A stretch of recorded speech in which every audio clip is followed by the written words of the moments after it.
जबलपुर में गौ हत्या के विरोध में हिंदू संगठन एकजुट हुए हैं। संगठन ने गौ हत्या के विरोध में ग्राम कटंगी को बंद किया है। विगत दिनों कटंगी क्षेत्र से गौवंश हत्या के 2 मामले सामने आए थे। हिंदूवादी संगठन और स्थानीय नागरिकों ने आज संपूर्ण कटंगी क्षेत्र को बंद रखा है। जिला प्रशासन के खिलाफ हिंदू संगठन ने जमकर नारेबाजी की है।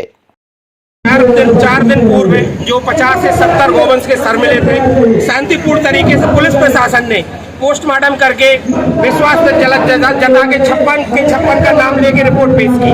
न जाने कलेक्टर महोदय को क्या सूझी, न जाने विदेशी फंडिंग हुई है कलेक्टर साहब को, या मध्य प्रदेश सरकार को गिराना चाह रहे हैं, क्या करना चाह रहे हैं ये मनसा कलेक्टर साहब जाने। कलेक्टर साहब ने शुद्ध में झुटला दिया कि 5 गौवंश के सर हैं, अन्य जंगली जानवरों के सर हैं।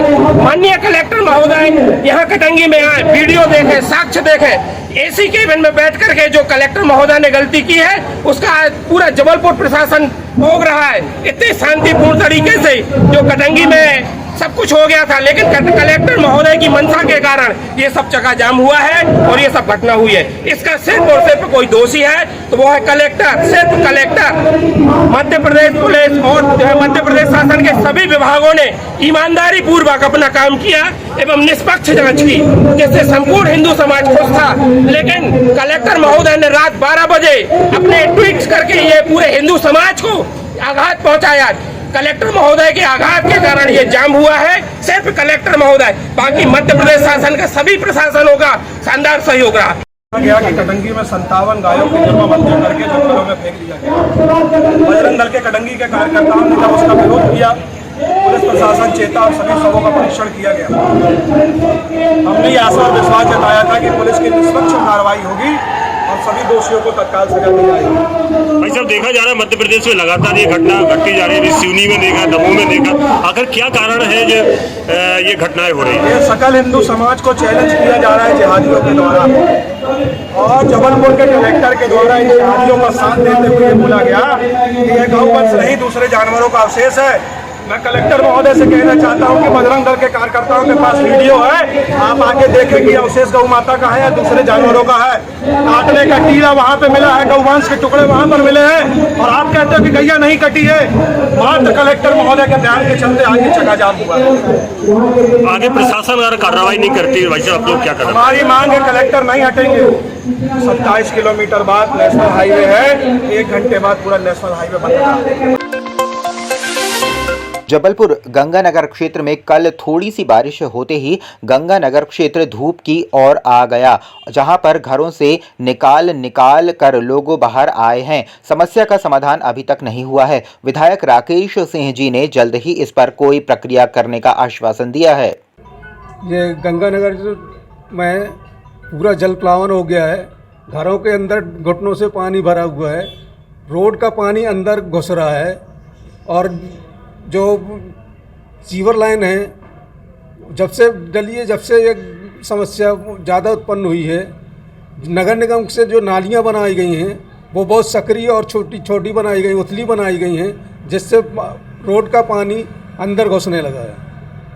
अभी क्या हालात है, किस प्रकार से है, ये कब तक रहेगा ये पानी? आप लोग ये दल से तो बहुत सालों से झेल रहे हैं। जब भी पानी गिरेगा, आधा घंटा 1 घंटा का पानी गिरा तो भर जाएंगे, जल प्लावन हो जाएगा जी। बहुत परेशानियों के सामने आप बहुत किचन में भी भर गया पानी। पूरे परेशानियों का सामना करना पड़ता है। पिछले साल तो पूरा गेहूं हमारा ख़राब हो गया था, कपड़े पूरे ख़राब हो गए थे, अलमारियों के अंदर पानी चला गया था, टंकियों के अंदर पानी चला गया था, पूरा किचन में पानी भर गया था। अभी क्या स्थिति है? अभी भी वही स्थिति है, सभी रूमों में पानी भरा हुआ है। क्या नाम है? BL झारिया। आज मेरा इस क्षेत्र में प्रवास का दौरे का कार्यक्रम था, वार्डों की बैठकें गढ़ा क्षेत्र में। तभी सूचना मिली कि बारिश के कारण गंगानगर में काफ़ी पानी भर गया है। न केवल सड़कों में पानी है बल्कि घरों के अंदर भी पानी है। तो इसलिए मैं मौके पर आया और मैंने खुद ही यहाँ पानी में उतर कर देखा। घुटनों से ज़्यादा पानी भी भरा हुआ है, घरों के अंदर भी पानी है, और मैं कह सकता हूँ कि काफ़ी कठिनाई का सामना लोगों को करना पड़ रहा है। ये स्थिति अचानक नहीं बनी, ये आज की नहीं है, ये पिछले कुछ वर्षों से निरंतर चल रहा है। लेकिन ये बात ठीक है कि जितना ध्यान दिया जाना चाहिए था शायद वो हो नहीं पाया। दो तरह की स्थितियां हैं यहाँ। एक तो यहाँ कटोरे जैसी स्थिति है, ये क्षेत्र आसपास के क्षेत्रों से थोड़ा नीचे है, तो इसलिए चारों तरफ का पानी आता है। लेकिन निकासी को लेकर भी जो स्थायी समाधान हो सकता है उस पर पहले कोई योजना बनी नहीं है। अब इस पर चर्चा हुई है, व्यापक योजना इसको लेकर बनाई जा रही है। स्थायी समाधान हो, मुझे लगता है पूरे तौर पर पानी रुक जाए ऐसा तो थोड़ा कठिन जाएगा, क्योंकि ये गहराई में क्षेत्र है।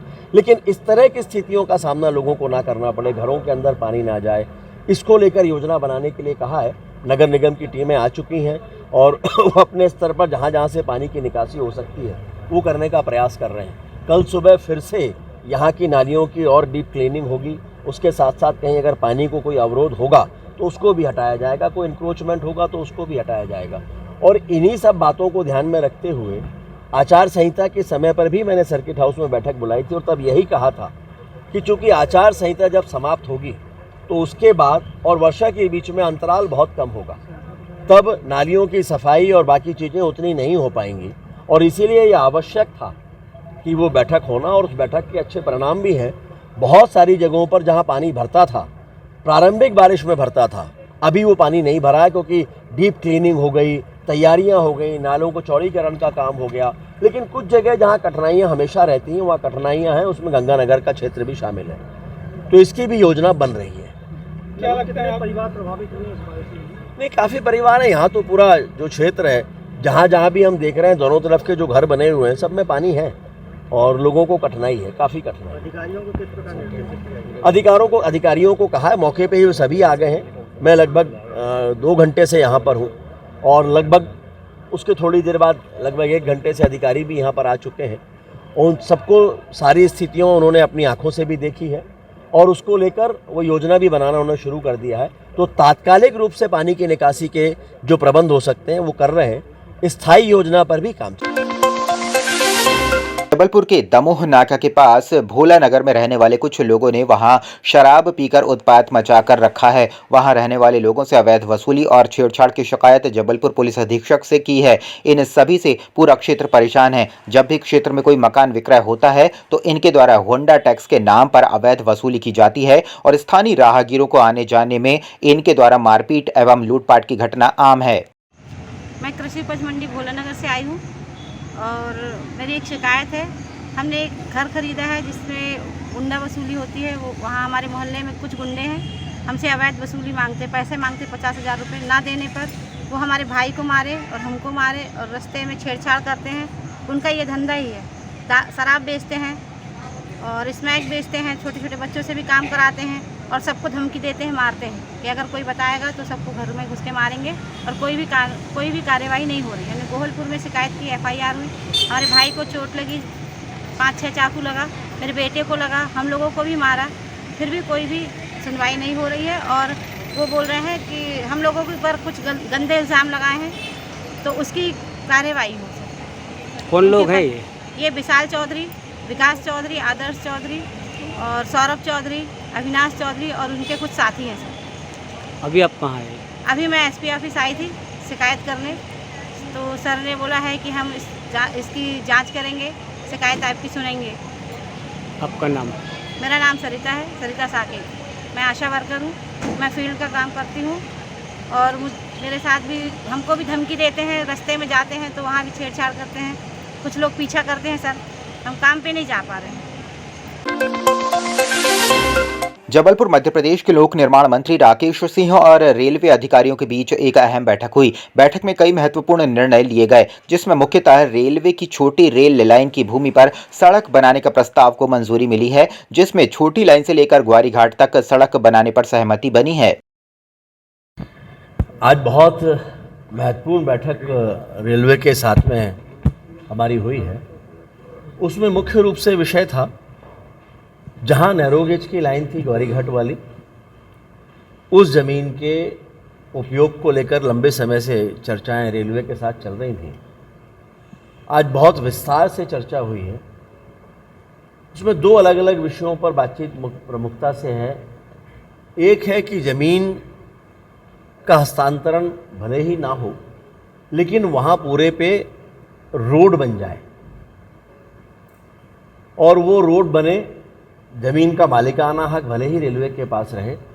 दूसरा है कि जो प्रस्तावित किया गया है रेलवे को अभी, गधेरी की ज़मीन लेकर रेलवे यहाँ की ज़मीन मध्य प्रदेश शासन को हस्तांतरित कर दे, उस पर रेलवे की अभी तक आपत्ति थी, वो गधेरी की ज़मीन नहीं लेना चाहते थे। लेकिन आज उस पर काफ़ी विस्तृत चर्चा हुई है और उम्मीद है कि उस पर संभावना बन जाएगी।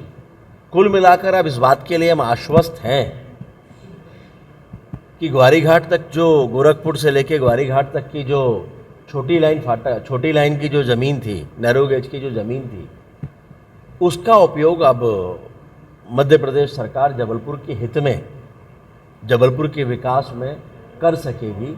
आज की बैठक के बाद में ये स्पष्ट हो चुका है और छोटी मोटी उसमें कुछ औपचारिकताएं हैं, उनकी कुछ पानी की पाइपलाइन है, उनकी शिफ्टिंग का विषय एक है, तो उस पर मोटे रूप में कोई आपत्ति नहीं है। पाइपलाइन की शिफ्टिंग को लेकर वो की जा सकती है। जबलपुर कलेक्टर दीपक कुमार सक्सेना द्वारा लगातार गेहूं खरीदी उपार्जन को लेकर कार्रवाई की जा रही है। मंझोली के जगदीश वेयर हाउस में बड़ा घोटाला पाया गया, जिसमें गेहूं खरीदी उपार्जन को लेकर जांच के दौरान गेहूं की मात्रा कम पाई गई। साथ ही वेयर हाउस में अमानक गेहूं का भंडारण बड़ी मात्रा में पाया गया, जिसके खिलाफ थाने में FIR दर्ज कराई गई है। गेहूं उपार्जन करने वाले लोगों में हड़कंप की स्थिति बनी हुई है। हाँ, एक्चुअली जितनी खरीदी पोर्टल पे चढ़ाई गई थी उसके अनुपात में मौके पे जो है कम मिला था सामान।